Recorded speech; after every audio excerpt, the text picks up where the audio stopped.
O presidente Jair Bolsonaro se reuniu com o ministro de Minas e Energia, Bento Albuquerque. Na saída da reunião, o presidente conversou com jornalistas quando explicou que a discussão sobre subsídios à eletricidade de igrejas está suspensa. Bolsonaro disse que o impacto seria mínimo na ponta da linha, mas a política de seu governo é não ter mais subsídios. Assista. Presidente, sobre o subsídio para as igrejas, já tem alguma decisão também? Eu conversei hoje com as câmaras sobre isso, trouxe a proposta dele, estava o R.R. Soares também. O impacto seria mínimo na ponta da linha, mas a política da economia é não ter mais subsídios. E falei com eles que está suspenso qualquer negociação nesse sentido. Presidente.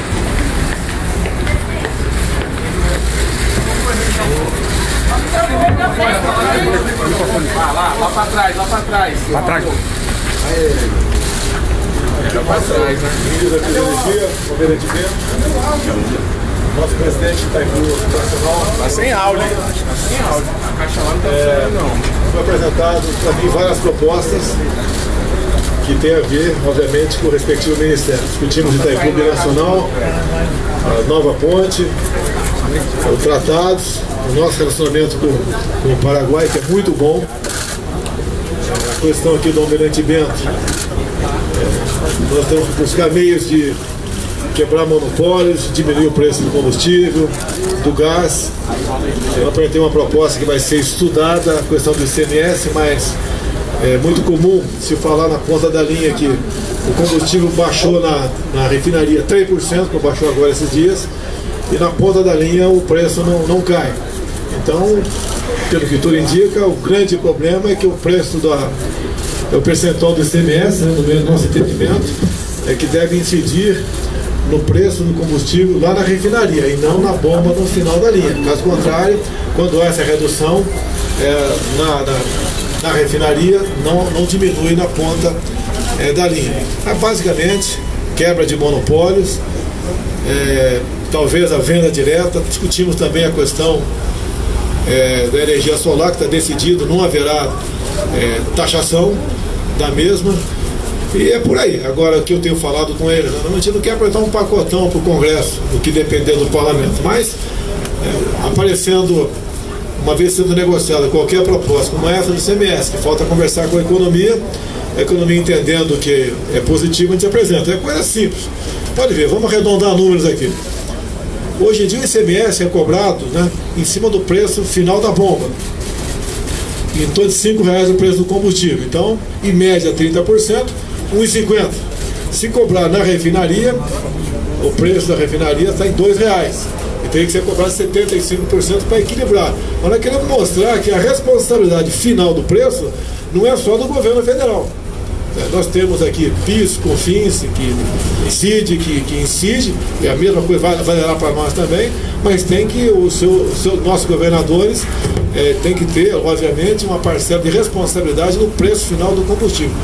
É isso que nós estamos aí buscando. Algumas coisas estão para nascer, depende do parlamento, depende muitas vezes da agência também, a ANEEL, a ANP, e nós vamos buscar uma solução para tudo isso, porque a gente não pode continuar como está, sem tomar uma providência, e no final da linha, o combustível, o gás, bastante caro para o consumidor. O senhor vai retomar um incentivo aos concentrados na Zona Franca de Manaus? O deputado Silas Câmara disse isso. É o que estava sendo discutido desde o ano passado, tinha uma proposta, um decreto do Temer que passava de mais ou menos 14% para 14% no final da linha, 14% para 4%. E foi acertado em decretos sucessivos, baixaria de 2 em 2 no lapso temporal. E houve um mal entendido no ano passado, já conversei com o Paulo Guedes, a gente vai passar, se não me engano, de 10 para 8 agora, até chegar a 4 daqui a uns 2, 3 anos. Presidente, sobre o subsídio para as igrejas, já tem alguma decisão também? Eu conversei hoje com o Silas Câmara sobre isso, trouxe a proposta dele, estava o R.R. Soares também. O impacto seria mínimo na ponta da linha, mas a política da economia é não ter mais subsídios. E falei com eles que está suspenso qualquer negociação nesse sentido. Presidente, em relação à convocação, o chamamento de militares para a fila do INSS, por que só militares? Porque a legislação permite, o militar quiser participar dessa convocação, ele participa e ganha 30% dos seus proventos. E não tem qualquer encargo trabalhista. Ele pode começar hoje, daqui a 30 dias, não trabalhar mais, não vai ter ações na justiça, não vai ter problema nenhum. E a intenção de... Não é convocação, né? É um convite ao militar que topar participar desse grande mutirão para diminuir a demanda que nós temos por aposentadorias, isso é muito bem-vindo. Presidente, só para ficar claro, então está suspensa a negociação em relação aos subsídios para as igrejas? Não tem negociação nesse sentido. Isso é uma decisão minha, um decreto meu, né? Eu, logicamente, pego pareceres, no caso aqui das minhas energias, da Fazenda, e é fácil fazer o parecer contra ou a favor. E às vezes a gente pede realmente um parecer onde conste aí os prós e contras para eu decidir. O ministro dá seu parecer modestamente ali, mas a gente procura atender os ministros e os interessados. Agora, na outra ponta da linha, quando se fala em subsídio, alguém vai pagar a conta. Presidente, em relação à energia solar, negociação nesse sentido. E na energia solar, como é que fica? Como é que fica? O Ministério vai enviar um projeto? O que, energia solar? Tem, e olha, conversei com o Rodrigo Maia, com o Davi Alcolumbre esse assunto. Existe a melhor das boas vontades por parte dele também, por parte aqui do Ministério. Está decidido que não tem taxação de energia solar. A não ser quem queira, por exemplo, ter uma fazenda aí que pode até 5 megawatts. 5 megawatts. Até 5 megawatts, que atenderia 12 mil pessoas. Se alguém quiser fazer uma fazenda que tem os seus próprios meios para transportar energia, que no momento ele é meio físico, né? Ele daí, se for usar o meio dele, sem problema. Se quiser usar o meio que existe aí, vai ter que negociar com os donos desse meio. Presidente, vai ser mantido o subsídio à energia solar? Vai ter um marco, né? Como é que o governo vai equacionar que esse subsídio não recaia para os outros consumidores? Os contratos vão ser honrados, que existem. A ANEEL, na resolução dela 482, em 2015, já mencionava que esse incentivo seria por 25 anos, isso será respeitado e vamos trabalhar junto com o Congresso Nacional, como já estamos trabalhando, para que haja uma transição, né, nesse período que vai até 2040, para que todos os consumidores sejam beneficiados. Essa que é a ideia. Os pequenos consumidores, quem tem placas fotovoltaicas na sua casa, não se precisa se preocupar com isso. E quem produz, né, e tem seus próprios meios para transmitir energia, também não precisa se preocupar. Só terá alguma taxação aquele que porventura tem uma fazenda solar e queira vender a sua energia usando meios físicos de terceiro. Mas, presidente, esse subsídio não recai sobre o resto? Não, subsídio nenhum, zero. Isso aí, no meu entender, é uma coisa muito mal explicada, não tem subsídio. Presidente, saiu uma informação agora de que o Fábio Van Garten recebe dinheiro de uma... Você acabou a entrevista aí. O senhor não quer ele o senhor vai conversar com ele ou não? Os Estados Unidos confirmaram apoio à entrada do Brasil na Organização para a Cooperação e Desenvolvimento Econômico. A embaixada americana enviou carta à OCDE comunicando que quer o Brasil como próximo país a iniciar o processo de adesão. Vamos saber os detalhes desse assunto com Selma Dias, que está no Palácio do Planalto. Oi, Selma, bom dia para você. Oi, Renata, bom dia a você e a todos. Olha, a expectativa é que os Estados Unidos formalizem hoje em Paris o apoio à entrada do Brasil na OCDE, que é a Organização para a Cooperação e Desenvolvimento Econômico. Os americanos colocaram o Brasil como prioridade na lista de indicação. Isso quer dizer que a gente tem preferência em relação à Argentina e também à Romênia. Essa notícia foi comemorada nas redes sociais pelo ministro de Relações Exteriores, Ernesto Araújo. Ele disse que o anúncio desse apoio comprova mais uma vez que o Brasil está construindo uma parceria sólida com os Estados Unidos em benefício da transformação do país numa grande nação. A embaixada americana também reconheceu que o governo brasileiro está trabalhando para alinhar as políticas econômicas ao padrão da OCDE, essa organização que tem aí 36 países membros, a maior parte da Europa e também da América do Norte. Quem comentou esse assunto agora há pouco foi o presidente Jair Bolsonaro, lá na saída do Palácio da Alvorada. Veja aí. A notícia foi muito bem-vinda. A gente vinha trabalhando há meses em cima disso, de forma reservada, obviamente. Houve o anúncio, são mais de 100 requisitos para você ser aceito. Estamos bastante adiantados, inclusive na frente da Argentina. E as vantagens para o Brasil são muitas, né? Que vale o nosso país entrar na primeira divisão. Olha, hoje o presidente Jair Bolsonaro participa de uma reunião com o ministro Bento Albuquerque no Ministério de Minas e Energia. Quem está lá é a repórter Luciana Colares de Holanda. Oi, Lu, bom dia. Oi, Renata, bom dia para você que acompanha a TV Brasil. É isso mesmo, o presidente chega daqui a pouquinho aqui no Ministério de Minas e Energia para falar com o ministro Bento Albuquerque. A movimentação por aqui já é bem grande, toda a imprensa, segurança, e esse já é um costume do presidente Jair Bolsonaro, que de vez em quando aparece nos ministérios. Também participa desse encontro o general Joaquim Silva e Luna, diretor-geral brasileiro de Itaipu. O ministro Bento Albuquerque, de Minas e Energia, deve repassar as últimas ações da pasta ao presidente, como, por exemplo, a visita que fez a Brumadinho, em Minas Gerais. Lá, ele se encontrou com o prefeito do município, o grupamento do Corpo de Bombeiros responsável pelo resgate das vítimas e também ouviu as famílias atingidas pelo rompimento da barragem. Outra informação importante do Ministério de Minas e Energia é que na semana passada o Brasil registrou a expansão da geração de energia, que em 2019 ficou 39% acima do esperado. Para esse ano, estão previstos 4.998,32 megawatts em expansão da geração. E aumentou também a produção de energia sustentável. A gente continua por aqui, acompanha esse encontro e você vê tudo ao longo da nossa programação. Renata. Obrigada pelas informações, Luciana. E o presidente Jair Bolsonaro decidiu aumentar o valor do salário mínimo a partir de 1º de fevereiro. Para o governo, o importante é manter o poder de compra do salário mínimo. Com o reajuste, o salário mínimo vai aumentar de R$ 1.039 para R$ 1.045 a partir do dia 1º de fevereiro. O valor calculado inicialmente para este ano se baseou numa previsão de inflação do ano passado, que foi superada. Segundo o ministro da Economia, esse reajuste vai custar 2 bilhões e 300 milhões de reais. Mas para ele, o importante é manter o poder de compra do salário mínimo. O presidente, mantendo esse espírito, o presidente já tinha aumentado em R$2. Em janeiro, ele já tinha botado R$2 acima da inflação para pagar justamente o erro que foi cometido no ano passado. No ano passado, justamente como a inflação ainda não fechou, ela veio um pouco acima também, ficou R$2 abaixo durante o ano inteiro, ficou abaixo.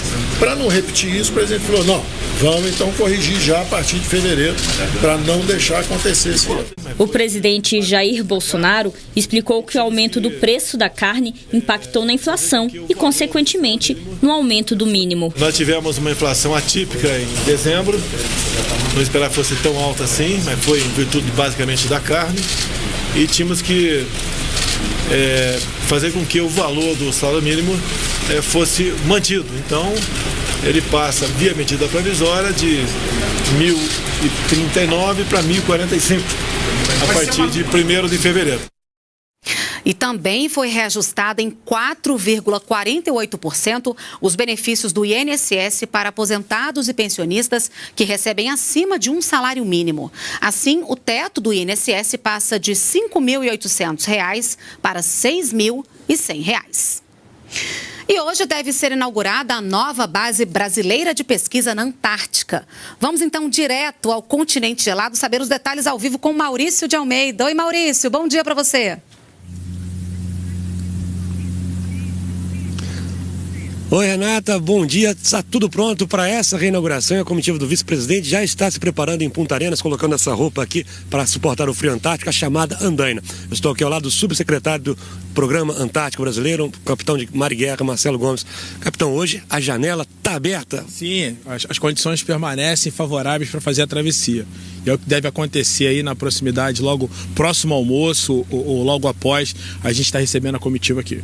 Então hoje o tempo está ajudando, ele faz essa travessia, pousa em Frei, depois segue para cá de navio. Como é que é esse cronograma? Vai pousar em Frei, faz a travessia para o navio e dos navios vem para cá, para a Baía do Almirantado. E a programação mantida da reinauguração, a parte externa, porque a Antártica tem sol até tarde, mesmo atrasando um pouquinho, né? Sim. As condições estão tão favoráveis para a gente fazer como foi programado. A parte a inaugurar aqui, fazer a inauguração da estação, a cerimônia, e após a gente vai fazer a obliteração de um selo, o lançamento de um selo comemorativo. E essa importância da presença brasileira, essa estação que é considerada uma das mais modernas do mundo, tem muita importância por conta do Tratado Antártico, né?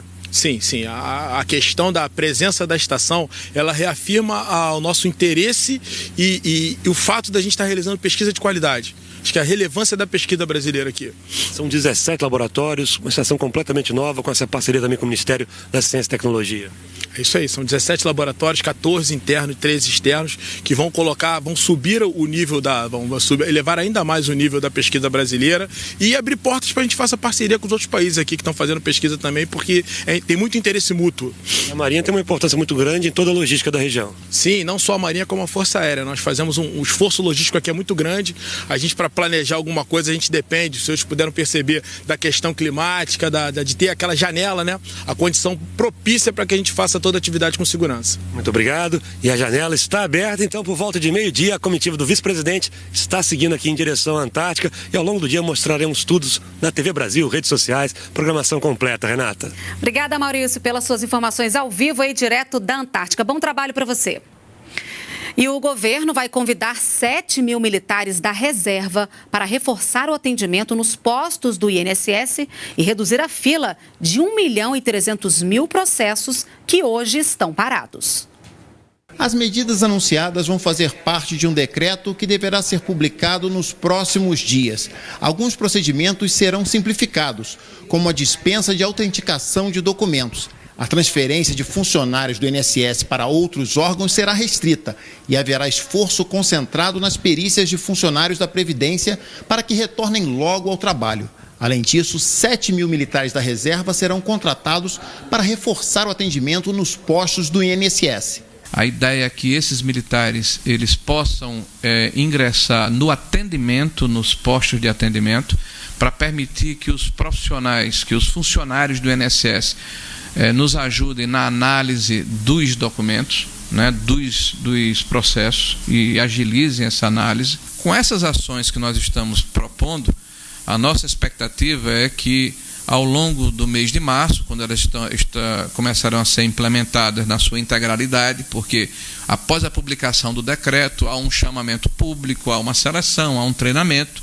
Então imaginamos que no mês de março, abril, isso começa para valer.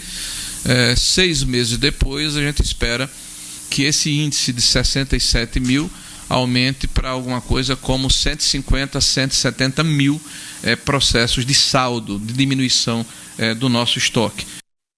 O número de roubos e homicídios continua em queda nos municípios que recebem o projeto Em Frente Brasil do governo federal. Quem explica para a gente é o repórter Dimas Soldi, direto de São Paulo. Dimas, bom dia para você.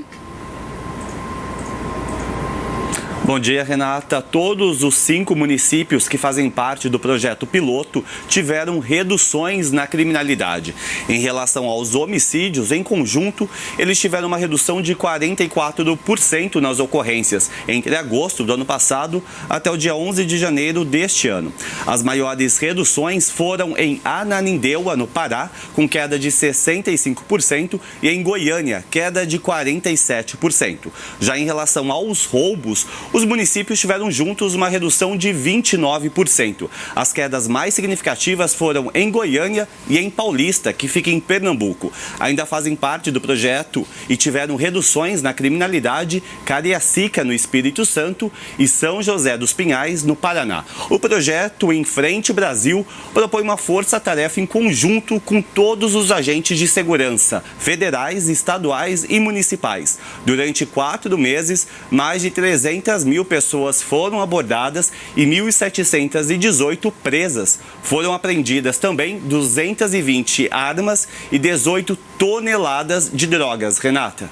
Obrigada, Dimas, pelas suas informações. E o pedido de restituição do DPVAT 2020 para quem pagou o valor mais caro já pode ser feito pela internet. E o dinheiro será depositado na conta corrente ou poupança do proprietário do veículo.